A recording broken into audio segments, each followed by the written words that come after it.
Hello everyone, আসসালামু আলাইকুম। React basic to pro Bangla video tutorial সিরিজের ডে 3 তে আপনাদের সবাইকে স্বাগতম। আমি মনিরুজ্জামান আকাশ আপনাদের সাথে আছি। এই টিউটোরিয়ালে আমি আপনাদের দেখাবো আমরা আমাদের প্রজেক্ট করার সময় আমরা আমাদের প্রজেক্টের কাজগুলো কিভাবে খুব সহজে বিভিন্ন প্লাগইন এনাবলের মাধ্যমে আমরা বিভিন্ন অটো কমপ্লিট কোড ফরম্যাটিং খুব ইজিলি কিভাবে পেতে পারি, রিয়েক্টের কোডগুলো যেন আমরা খুব দ্রুত টাইপ করতে পারি এফিশিয়েন্ট ওয়েতে, সেটার জন্য যেই প্লাগইন এবং এক্সটেনশন এনাবল করতে হবে সেইগুলো সম্পর্কে আমি দেখাবো। ওকে, সো লেটস স্টার্ট।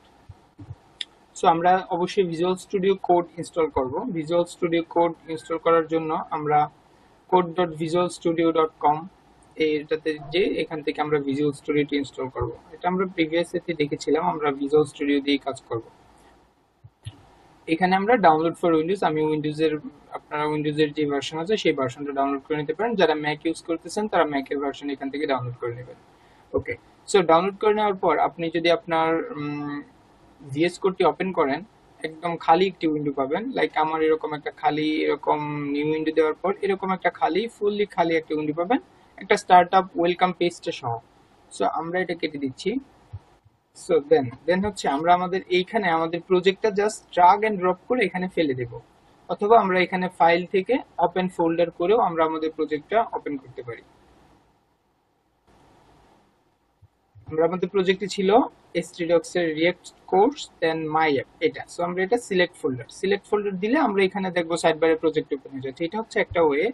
আরেকটা ওয়ে হচ্ছে আমরা জাস্ট আমাদের ফোল্ডারে এসে আমরা এই একটু ড্র্যাগ এন্ড ড্রপ করে নিচে নামিয়ে এই মাই অ্যাপটা আমরা জাস্ট এইখানে পেস্ট করব। এই সাইড বারে পেস্ট করলে কিন্তু হবে না, ডেফিনেটলি আপনার এই উইন্ডোতে পেস্ট করতে হবে। আমরা এটাতে পেস্ট করলে এখানে প্রজেক্টটা সেটআপ হয়ে যাবে। আচ্ছা, এটা অন্য যে কোনো প্রজেক্টে যদি তখন থাকে তখন সেটা রিপ্লেস হয়ে যাবে, মানে এই প্রজেক্টে এখন একটা মাত্র প্রজেক্ট এনাবল হয়ে যাবে আপনার সিস্টেমে। ওকে, সো এটা হচ্ছে ভিজুয়াল স্টুডিও কোডে প্রজেক্ট এনাবল মানে করার প্রসেস। সো নেক্সট হচ্ছে এইখানে আমরা অনেকগুলো আইকন দেখতে পাবো। আপনি আপনার এখানে ওপেন করলে অনেকগুলো আইকন দেখতে পাবেন। আমরা এখানে এই যে একটা icon extensions, control shift x press করলে হবে। আমরা এক্সটেনশনে ক্লিক দিলাম। এক্সটেনশনে ক্লিক দিলে আপনি এই এখানে দুইটা জিনিস পাবেন, ইনস্টলড এবং হচ্ছে রিকমেন্ডেড, এরকম অনেকগুলো পাবেন। ওকে, এন্ড হচ্ছে আপনি এখান থেকে সার্চ দিলে search extension in market place, আপনি মার্কেট প্লেস থেকে এক্সটেনশন সার্চ করে অ্যাড করতে পারবেন। ওকে, সো আমার এখান থেকে আমি ফাইনালি আপনাদের দেখাবো আমি কি কি এক্সটেনশন গুলো ইউজ করতেছি। আমি টোটাল আমার এখানে ইনস্টলড এক্সটেনশন আছে 36টা। ওকে, সো আমি দেখাবো আজকে আপনারা নেসেসারি কি কি এক্সটেনশন আপনাদের ইউজ করতে হবে যা রিয়েক্ট দিয়ে ডেভেলপমেন্ট ভালোভাবে কাজ করার জন্য। এন্ড ফাইনালি আমি দেখাবো এই এক্সটেনশনগুলো ইউজ করার জন্য আসলে আমরা কিভাবে অ্যাকচুয়ালি ফাস্টার ডেভেলপ করতে পারি। সো ফার্স্ট অফ অল আমাদের যেটা ইনস্টল করতে হবে সেটা হচ্ছে প্রিটিয়ার। প্রিটিয়ার, আপনারা এখানে যদি আমরা প্রিটিয়ার লিখি, প্রিটিয়ার, সো প্রিটিয়ার লিখলে এই যে দেখবো প্রিটিয়ার কোড ফরম্যাটার। প্রিটিয়ার এটা কি করে, খুব দ্রুত কোড ফরম্যাটিংটা করে দেয়। ওকে, সো কোড ফরম্যাটিংটা করে দেয়। আমি আপনার এখান থেকে জাস্ট প্রিটিয়ারটা ইনস্টল করে নেবেন। এখানে এখানে লাইক আমার এখানে আনইনস্টল আছে, আপনাদের এখানে ইনস্টলটা থাকবে, এখান থেকে ইনস্টল করে নেবেন। ওকে, সো আমার এখানে প্রিটিয়ার ইনস্টল আছে, আমি জাস্ট চেক করি। এখানে লাইক এই যে এর ট্যাগ রেফ ট্যাগ, এটা আমরা একটা নিউ লাইন দিলাম, এখানে একটা স্পেস দিলাম, দুইটা স্পেস দিলাম। সো কোড আমার উল্টাপাল্টা ভাবে সাজানো আছে, রাইট? তাই না? সো উল্টাপাল্টা ভাবে আমি কন্ট্রোল এস দিলাম, দেখেন আমি সেভ দেওয়ার সাথে সাথে চলে আসছে, রাইট? আচ্ছা, সেভ দেওয়ার সাথে সাথে অনেকের আসবে না, কারো প্রবলেম হতে পারে। অনেকে মাল্টিপল প্রিটিয়ার যদি আপনি মানে ইনস্টল করে থাকেন তখন আপনার এই প্রবলেমটা হবে। সেটার জন্য আমরা যেটা করব, অল্ট শিফট এফ প্রেস করেন, অল্ট শিফট এফ। এই ডকুমেন্টেশনটা ডেসক্রিপশন বক্সে থাকবে এই সবগুলো। এই 8টা হচ্ছে নেসেসারি এক্সটেনশনস যেগুলো হচ্ছে আমাদের রিয়েক্ট ডেভেলপমেন্টের জন্য অবশ্যই লাগবে। ইম্পর্টেন্ট অবশ্যই লাগবে, আর এগুলো হচ্ছে আপনার হেল্পারের জন্য, আপনি এগুলো ইউজ করতে পারেন নাও করতে পারেন, বাট আমি আর কি রিকমেন্ড করি। Okay, so alt shift F, alt shift F press করে, লাইক আমরা যদি এখানে এরকম থাকে alt shift F, alt shift F press করলে দেখেন অটোমেটিক্যালি ঠিক হয়ে গেছে, রাইট?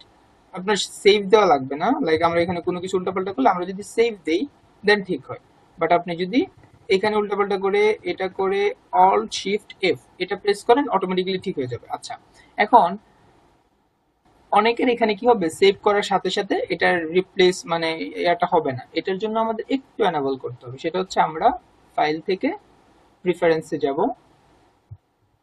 প্রিফারেন্স, সেটিংস অথবা কন্ট্রোল কমা দিয়েও আমরা ডিরেক্ট যেতে পারি। এখানে আপনি টাইপ করবেন সেভ। সেভ দিলে ফরম্যাট অন সেভ, এটা আনচেক আছে, এটাকে আপনি কি করে রাখবেন, চেক করে রাখবেন, format on save. That means আপনার সেভ হওয়ার সাথে সাথে কি হয়ে যাবে, ফরম্যাট হয়ে যাবে।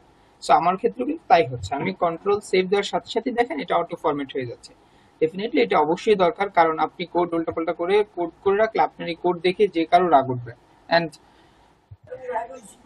আপনার কোডের রিডেবিলিটি থাকবে না। সো ডেফিনেটলি আপনি চান, অবশ্যই চাইবেন আপনার কোডের জন্য রিডেবিলিটি থাকে, রাইট? সো আমরা এই প্রিটিয়ার ইউজ করব, এটা হচ্ছে ফার্স্ট রিকমেন্ডেশন। দেন ভিজুয়াল স্টুডিও ইন্টেলিকোড, এটা হচ্ছে ভিজুয়াল স্টুডিওর কোড ইন্টেলিজেন্স। এটা ইনস্টল করার জন্য আমরা বিভিন্ন ধরনের কোড কমপ্লিশন সাজেশন গুলো পাবো। এটাও আমরা, আপনি জাস্ট এই নামটা নিয়ে যদি সার্চ দেন এক্সাক্ট, তাহলে আপনি পেয়ে যাবেন। ওকে, জাস্ট এই ভিজুয়াল স্টুডিও ইন্টেলিকোড এটা লিখে সার্চ দিলেই পেয়ে যাবেন ডিরেক্ট। তারপর হচ্ছে যেটা মোস্ট ইম্পর্টেন্ট রিয়েক্ট ডেভেলপমেন্টের জন্য, সেটা হচ্ছে সিম্পল রিয়েক্ট স্নিপেটস। এটা so let's check it this simple React snippets. Okay, আমার এটা এনেবল আছে। সো এখানে আমরা একটু নিচে নামলে আমরা দেখতে পারবো কিছু সিম্পল রিয়েক্ট স্নিপেট আছে, লাইক আইএমআর, আইএমআরসি, এগুলোর কিছু মাহাত্ম আছে। যেমন আমরা মাহাত্মগুলো যদি দেখি, দেখেন আমার এখানে একটা app.js ফাইল আছে, right?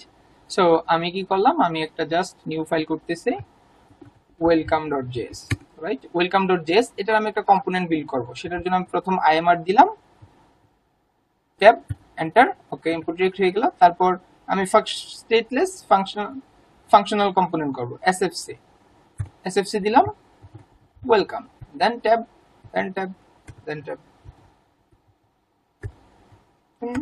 Welcome. So that's so simple. তার মানে আমি জাস্ট কিছুই করিনি, এই একটা কম্পোনেন্ট বানাইতে আমার জাস্ট মানে আইএমআর লিখলে এটা চলে আসছে, এন্ড এসএফসি লেখার পরে পরে আমার এই কম্পোনেন্টটা চলে আসছে। এইগুলো কিন্তু এমনিতে আসে না, আমার হচ্ছে এই ওইটা যদি এনেবল, এবং আমরা যদি সিসি লিখি দেন হচ্ছে ক্লাস কম্পোনেন্ট, একটা রিয়েক্টের ফুল একটা ক্লাস কম্পোনেন্ট জেনারেট হয়ে গেছে। লাইক আমি তারপর একটা টাইপ করতে থাকলে অটোমেটিক্যালি হয়ে যাচ্ছে ওয়েলকাম। দেন আমরা এখানে একটা ডিভ বা যে কোনো কিছু লিখতে পারতেছি।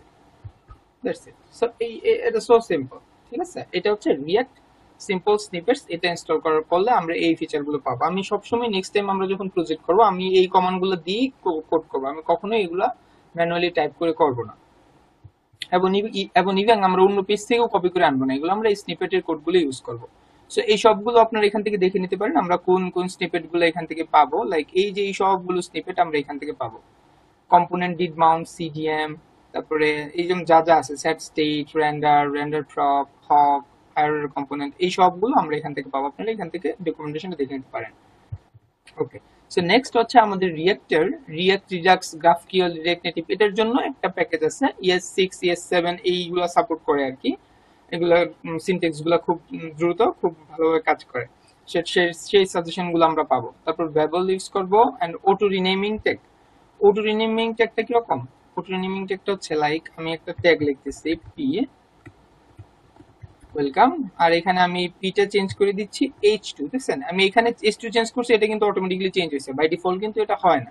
সো অটো রিনেমিং ট্যাগটা থাকলে আমার সেটা হবে। সো এটা দরকার। তারপর হচ্ছে VS Code icons. VS Code icons হচ্ছে আপনার এইখান থেকে এই যে ভিজুয়াল স্টুডিও কোড আইকনগুলো, এই আইকনগুলো ডেফিনেটলি দরকার আপনার মানে বোঝার জন্য, আপনার কোন ফাইলের কাজ করতেছেন সেটা বোঝার জন্য।